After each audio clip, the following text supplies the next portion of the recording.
What's up mga idol? JB may matinding inamin, mapapatalon ang lahat.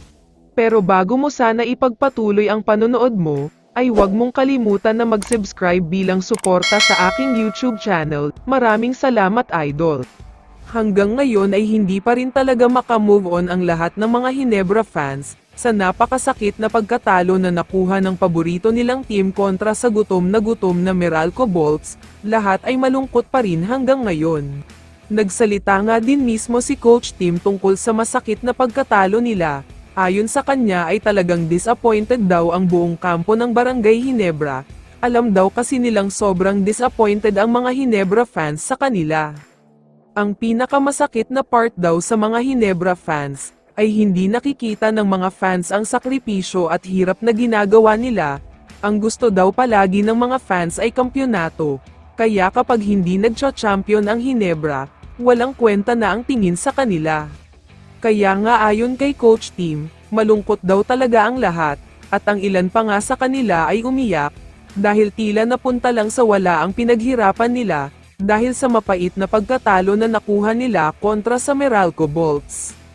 Pero may isang balita na siguradong sasaya talaga ng husto ang lahat ng mga Hinebra fans, dahil ayon mismo kay Justin Brownlee, hindi na daw ulit mangyayari ang ganito kasakit na pagkatalo ng Hinebra, lalo kapag bumalik na siya next season. Mas nagkaroon pa daw ng motivation si Brownlee kapag nagbalik na siya, dahil ipangbabawi daw talaga niya ang Hinebra. Magkakaroon nga daw ng redemption tour dahil madaming gustong patunayan si JB sa pagbabalik niya.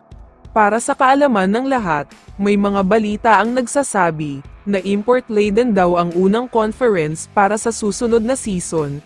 Ibig sabihin lang niyan ay hindi muna All-Filipino Conference, dahil ito ang conference na ginaganap ngayon.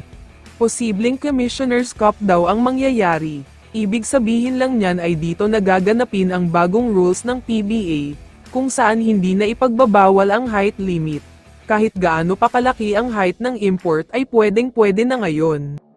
Kaya naman sa tingin ko, hindi magiging madali ang susunod na conference para sa Hinebra at kay Justin Brownlee, dahil tulad na nga ng sabi ko ay wala ng limit para sa mga import, kahit 7.5 pa ang import ng ibang team ay pwedeng-pwede.